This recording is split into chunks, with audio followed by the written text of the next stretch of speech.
तर मित्रांनो, बालमानसशास्त्र व अध्यापनशास्त्र याचे 30 प्रश्न अत्यंत महत्त्वाचे जसे परीक्षेला येतात तसेच 30 प्रश्न आपण घेणार आहोत. त्यातील पहिला प्रश्न आहे, मूल्यमापनाचा निकष म्हणजे काय? आपण व्हिडिओ पॉज करून पर्याय वाचा, विचार करा, त्यानंतर पुन्हा व्हिडिओ प्ले करा आणि उत्तर पहा. पहिल्याचं योग्य उत्तर आहे पर्याय क्रमांक 1, मूल्यमापनाचे मार्गदर्शक सूत्र म्हणजेच मूल्यमापनाचा निकष. प्रश्न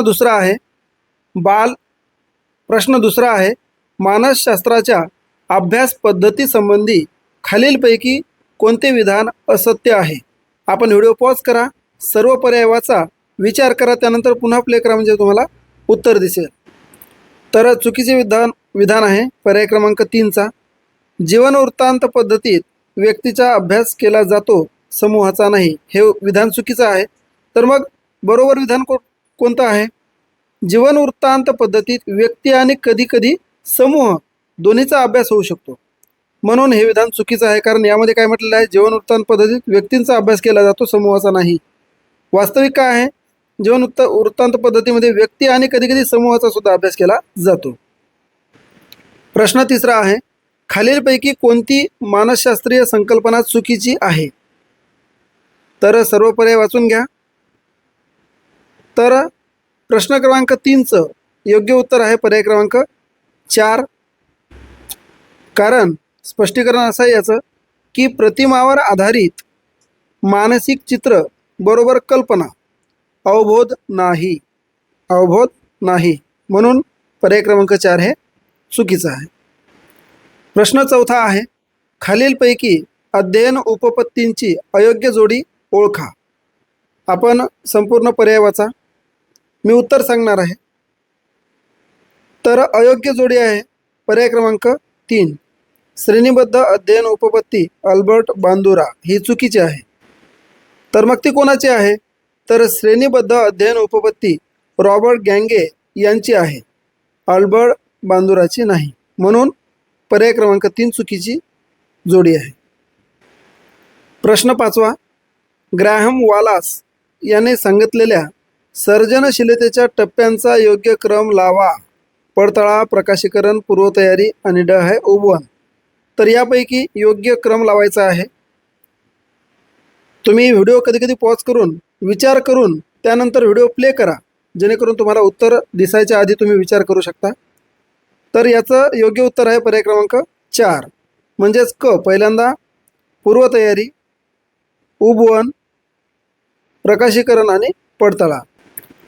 प्रश्न 6वा आहे, खालीलपैकी कोणत्या स्मरण प्रकाराची चुकीची माहिती दिलेली आहे किंवा दिली आहे?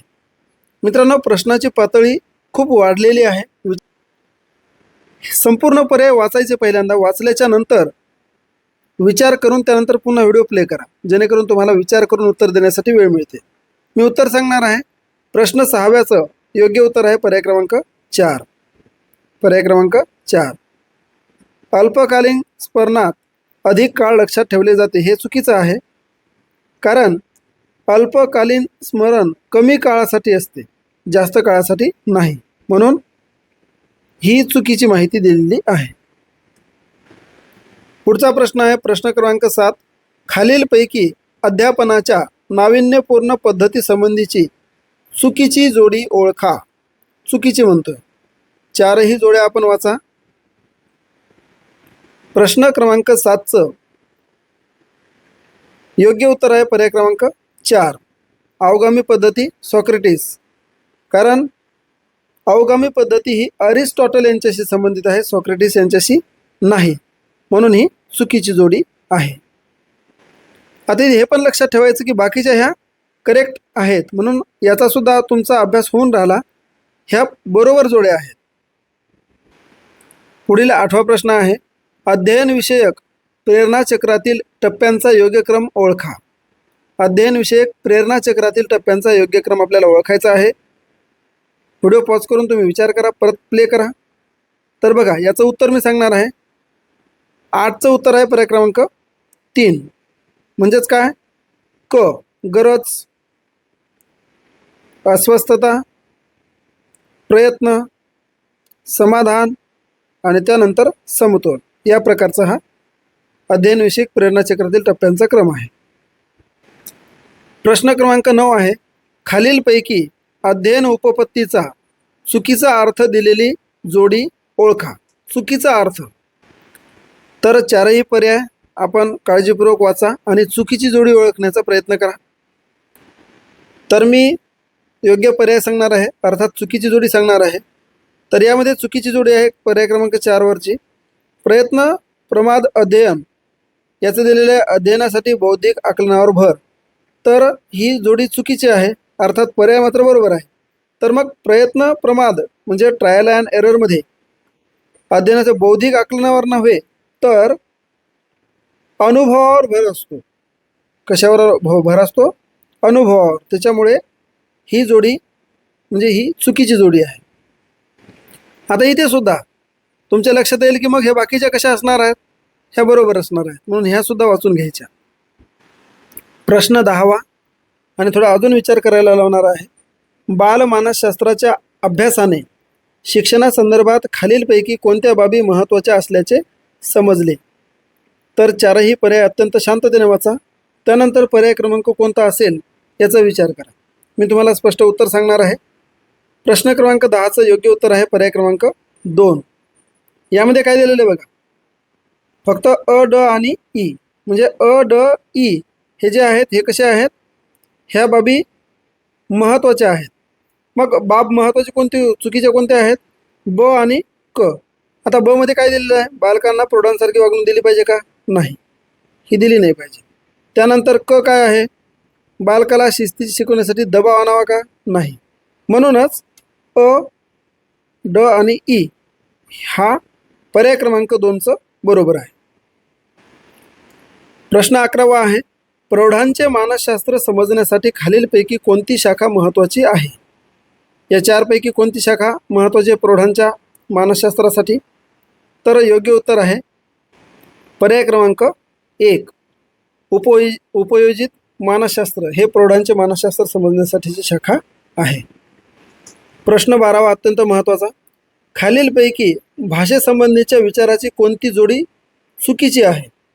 भाषेसंबंधीच्या विचाराची कोणती जोडी चुकीची आहे? तर चुकीची जोडी कोणती आहे? पर्याय क्रमांक 3 ही चुकीची जोडी आहे. यामध्ये काय दिलेलं आहे? बालके निश्चित ज्ञानाद्वारे भाषा शिकतात असे चॉम्स्की म्हणतात. तर असं नसून नॉम चॉम्स्की यांच्या मते भाषा ही जन्मजात क्षमता अर्थात LAD लॅडद्वारे शिकली जाते, निश्चित ज्ञानाद्वारे नाही. प्रश्न क्रमांक 13 आहे, खालीलपैकी बालकाच्या विकास अवस्थेसंबंधीची कोणती जोडी चुकीची आहे? संपूर्ण चारही पर्याय तुम्ही वाचायचे आहेत, विचार करायचा, त्यानंतर स्वतः उत्तर द्या.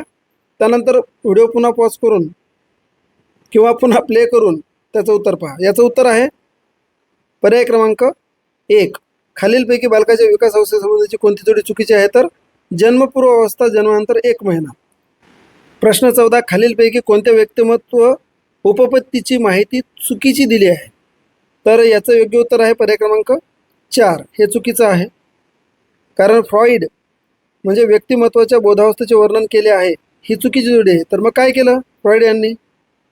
तर यांनी ईड, इगो, सुपर इगो असे सांगितले, त्यामुळे बोधावस्था त्यांनी सांगितलेले नाही, त्याच्यामुळे ही जोडी चुकीची आहे. प्रश्न 15वा आहे, खालीलपैकी मानसशास्त्राची कोणत्या मानसशास्त्रज्ञाची व्याख्या चुकीची दिलेली आहे? तर हा प्रश्न मी टाकला होता आधीसुद्धा. तर याचं योग्य उत्तर आहे पर्याय क्रमांक 4. वॉटसन, मानवी मेंदूचे शास्त्र म्हणजे मानसशास्त्र होय, ही चुकीची व्याख्या आहे.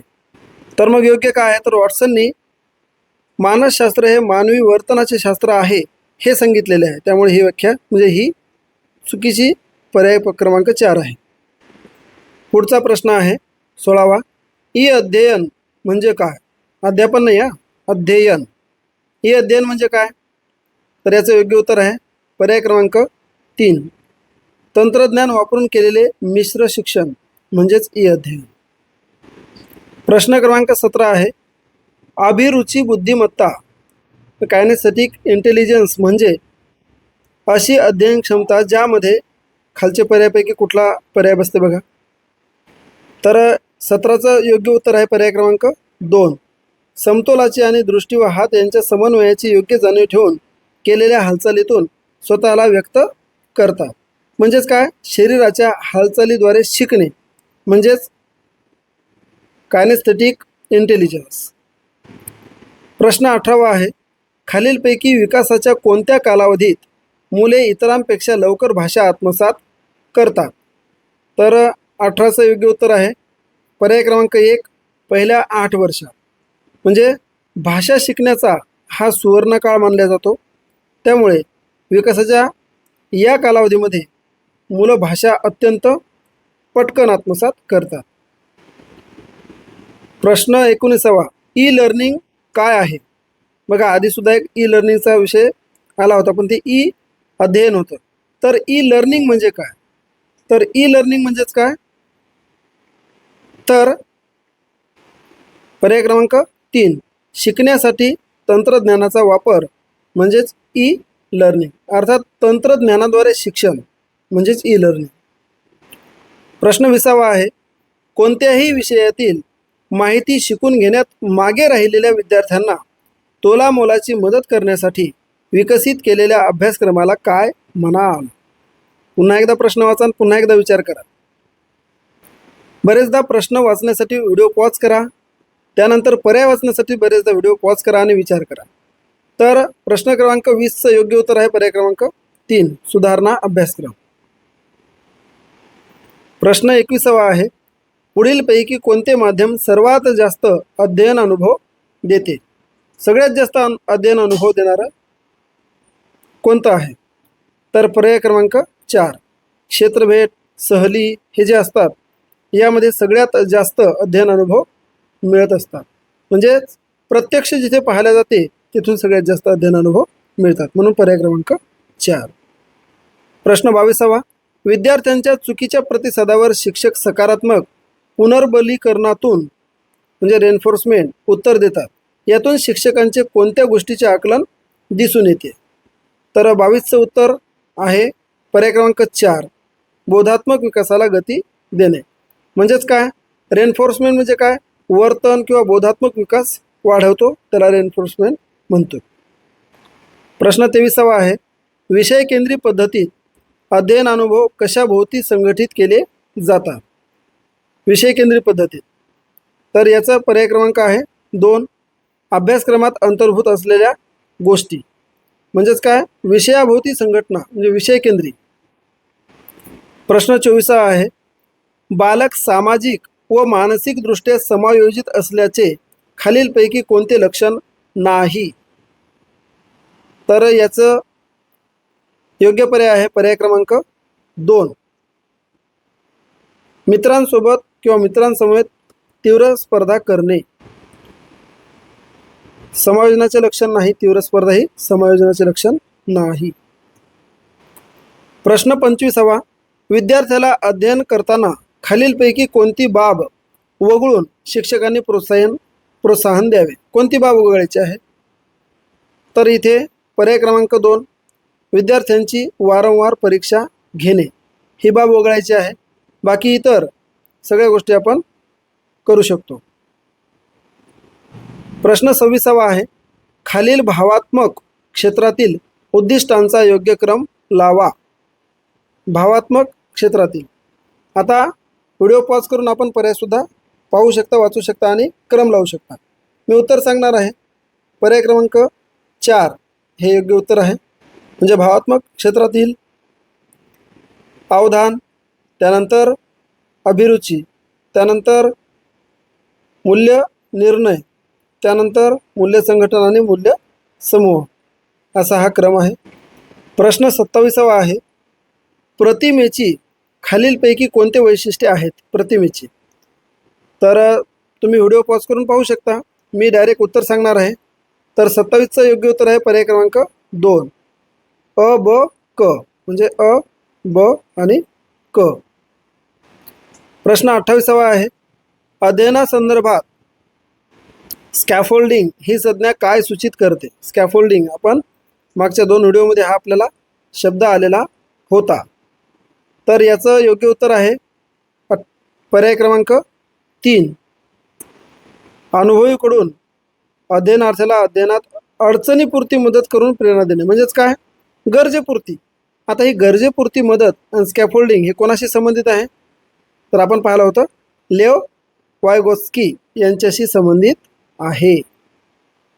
प्रश्न 29 आहे, दुसरीच्या वर्गात शिक्षक अध्यापन करताना फळे ही संकल्पना समजण्यासाठी समजावण्यासाठी विविध फळे वर्गात दाखवतात व विद्यार्थ्यांशी फळासंबंधी चर्चा करतात.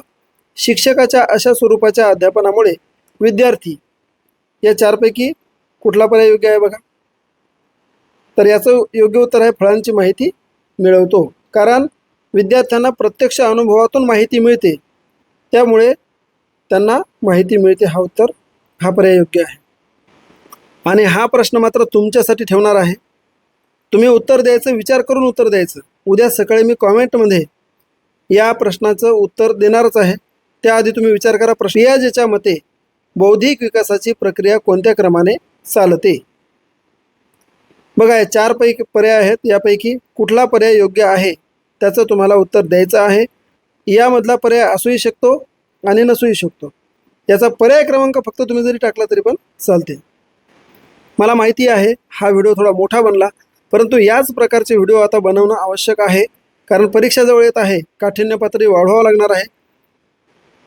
अध्यापनशास्त्र आणि शिक्षणशास्त्र यामध्ये अत्यंत गोंधळात टाकणारे प्रश्न आपण पाहतच राहणार आहोत. आपण फेसबुकला पाहत असाल तर फॉलो करा, व्हिडिओ सेव्ह करा. इतर म्हणजेच यूट्यूबला पाहत असाल तर चॅनल सबस्क्राईब करा, इतरांना शेअर करा. आणि हो, फेसबुकला पाहत असाल तर सेव्ह नक्की करून ठेवा, कारण पुन्हा रिव्हिजन करायला तुम्हाला सेव्हवर गेलं तर हे व्हिडिओ तुम्हाला सहज मिळणार आहे.